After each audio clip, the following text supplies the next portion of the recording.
There was a time that Gandhi, many years ago, reflected on his own faith, and he found himself in doubt. Now, he's known across the world as someone who believed in truth and nonviolence, but there was a time near the end of his life when he questioned that belief in nonviolence, and he struggled with that. This was in August of 1947. Now, for those of you who know your Asian history, this was the month that the British Empire turned over India to be an independent country. But as they did it, they hacked away the northern section of Pakistan and declared this was going to be a Muslim nation of Pakistan and a Hindu majority nation of India. Now, everybody knew that this was just a powder keg waiting to go off. And so on Independence Day, August 15, 1947, Gandhi traveled to Calcutta. 1 year earlier in Calcutta, there had been horrific riots. There had been 4,000 or 5,000 people who died in the streets, more people than died on September 11th. And so everybody knew that Calcutta was, everything could just explode. And so Gandhi traveled there. And on the day of independence, he boycotted all the official celebrations. And instead, he spun on his spinning wheel and he fasted and he prayed for peace. And it worked. The city of Calcutta stayed calm, stayed peaceful. Now, as the next week or two went by, all across the country, as these 14 million people were beginning to shift from one place to another, violence broke out everywhere. In Calcutta, it stayed calm. The English viceroy even cabled Gandhi and congratulated him on doing more to keep peace in that territory than his tens of thousands of troops elsewhere were able to do. But as the weeks went by, at the end of August, that violence that was all over the subcontinent started to seep into Calcutta. And so on the night of August 31st, 1947, a group of Muslims came to the house where Gandhi was staying and asked him for help. They asked him, "Can you help us get to the Muslim section of town where we'll be safer?" And so they found a Hindu truck driver who agreed to drive them there. About 30 people loaded themselves into this truck, and as they drove on down the street, all of a sudden 2 hand grenades came tipping off the side of a building and dropped into that truck. 2 people were killed. The records are a little fuzzy, but it says their chests were blown open. And so I wonder, did those two men who died, did they throw themselves on the hand grenade to protect their friends and family in that truck? It seems possible.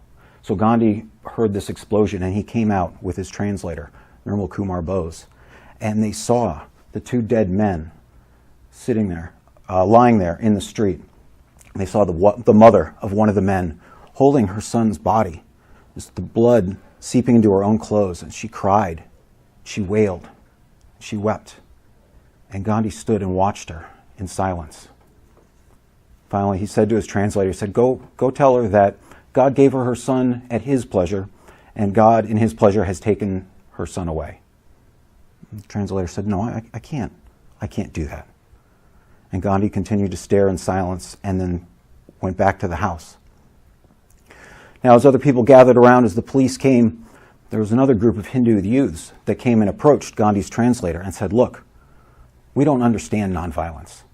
We're glad that it works for Gandhi. We don't understand it. But we want to protect these Muslims. And so tonight, we're going to use the weapons that we have.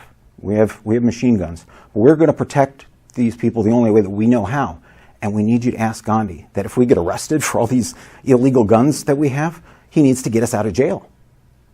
And the translator said, okay, sure, I will take him the message. And he did.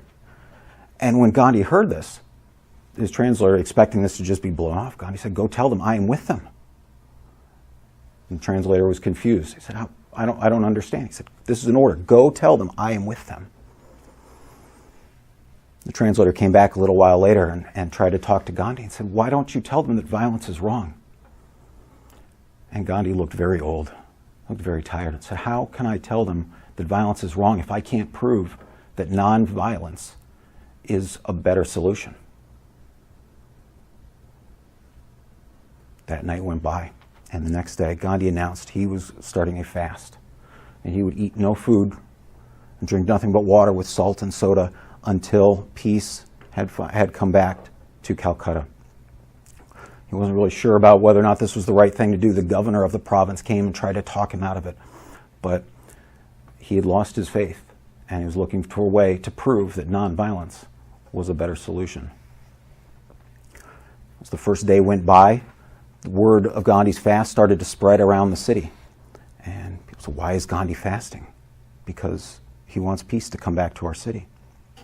On the second day of his fast, thousands and thousands of people all across the city joined in a one-day sympathy fast. 500 policemen in North Calcutta, while on duty, fasted for 24 hours in solidarity with Gandhi's efforts. On the third day, different community leaders came together, Hindus, Muslims, Christians, Sikhs, came together and said, look, we've got to find a way to put our differences aside. We've got to bring peace back to this city. And so they debated and they talked all night, and they finally signed a piece of paper declaring that they would ensure peace in the city of Calcutta, even at the cost of their own lives. And they asked Gandhi to break his fast. That night, in the company of these community leaders, company of his wife, he accepted a glass of orange juice. And after hearing scriptures from the Quran, the Bible, and the Hindu holy books, he broke his fast. Gandhi questioned whether or not nonviolence could always be better than violence. He struggled with this when he saw his mother holding her son, her dead son, and seeing that his efforts had not been enough. But Gandhi found a solution, and it worked because the people wanted it to work. It worked because people believed they could put their differences aside, that they could resolve their differences peacefully. And one of the ways that they demonstrated it was by the people of Calcutta fasting together. So as some of you know, I promote a fast for peace on the 15th of every month, and so that's coming up again this Saturday. And so I invite you to join me and people all over the country, around the world, in going without food for 24 hours, drinking nothing but water, and declaring your faith in nonviolence as a better solution than violence. Mr. Toastmaster. Thank you very much.